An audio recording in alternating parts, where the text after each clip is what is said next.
रामचरित मानस कथा के सुनैया जम्मो दाई ददा भाई बहिनी संगी संगवारी मनला सीता और राम समझ के ज्योति मानस मंडली पारा खड़सरा ग्राम दसरंगपुर के ओर ले चरण छू के प्रणाम करत हन संतो।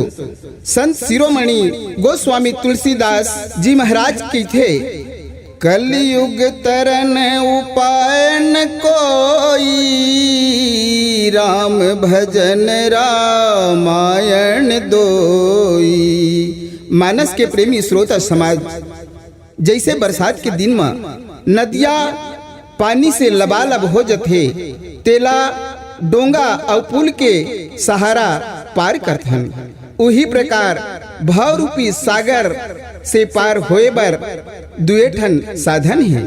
पहला राम कथा और दूसर राम भजन।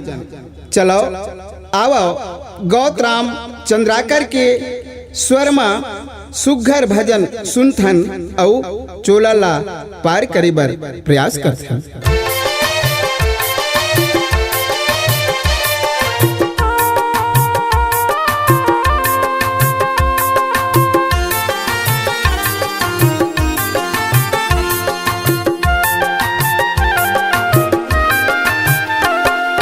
काबर ना प्रभु राम के गुण ला,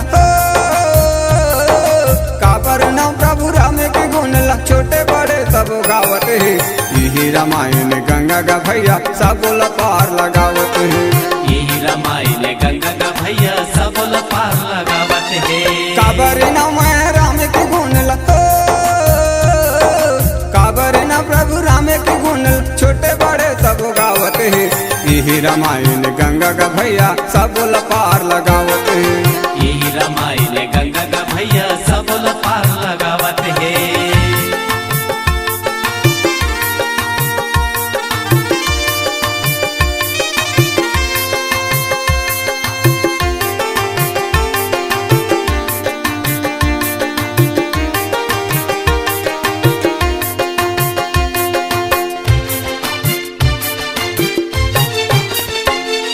दुपग चले चलत काए, तीन मुड़ी छह नैन दिखाए। तीन मुड़ी छह नैन दिखाए, तीन मुड़ी छह नैन दिखाए। दुपग चले चलत काए, तीन मुड़ी छह नैन दिखाए। तीन मुड़ी छह नैन दिखाए, तीन मुड़ी छह नैन दिखाए। जय हो अंजनी के लाला, जय हो अंजनी के लाला, साथी लचीरी देखावत है। यही रामायण गंगा का भैया सब पार लगावत है। यही रामायण गंगा का भैया सब पार लगावत है।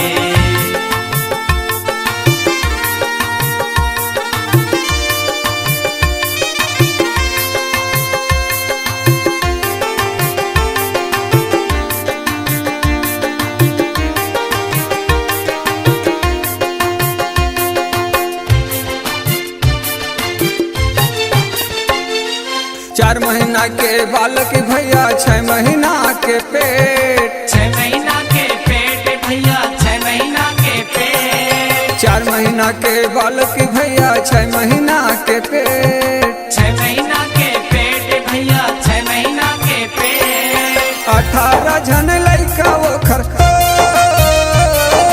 18 जन लइका ओखर सब ज्ञान बतावत है। यही रामायण गंगा का भैया सब पार लगावत है। यही रामायण गंगा का भैया सब पार लगावत है।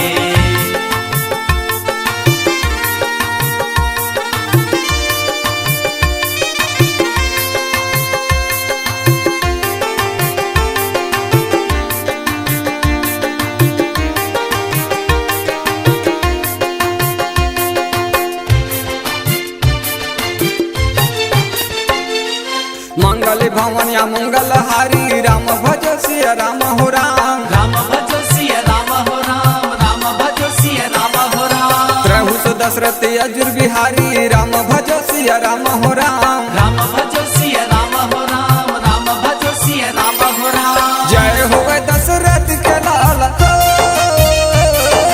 जय हो दशरथ के लाला, गंगा के धार बहावत है। यही रामायण गंगा का भैया सब पार लगावत है। यही रामायण गंगा का भैया सब पार लगावत है।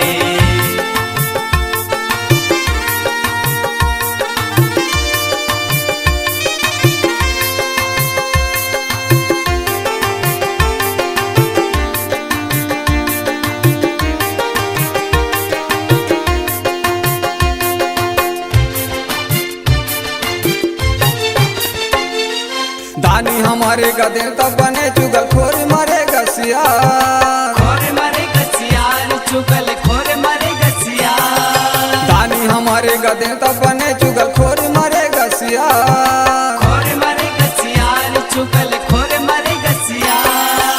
कंजूस मारे कुत्ता बने, कंजूस मारे कुत्ता बने भूखे दुआरे दुआर। यही रामायण गंगा का भैया सब पार लगावत है। यही रामायण गंगा का भैया सब पार लगावत है। कावरी नवाय राम के गुण,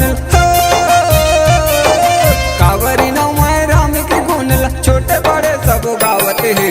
यही रामायण गंगा का भैया सब पार लगावत है। यही रामायण गंगा का भैया सब पार लगावत है। यही रामायण गंगा का भैया सब पार लगावत है। यही रामायण गंगा का भैया सब पार लगावत है। यही रामायण गंगा का भैया सब पार लगावत है। सब पार लगावत है, सब पार लगावत है। अपनी मधुर आवाज को एक नई पहचान और संगीत की दुनिया में बनाने अपना मुकाम हरिओम स्टूडियो डिजिटल रिकॉर्डिंग के लिए संपर्क करें। पुराना सरकारी हॉस्पिटल के सामने शुक्ला बिल्डिंग कंवरधा। हमारा मोबाइल नंबर है 7389765421।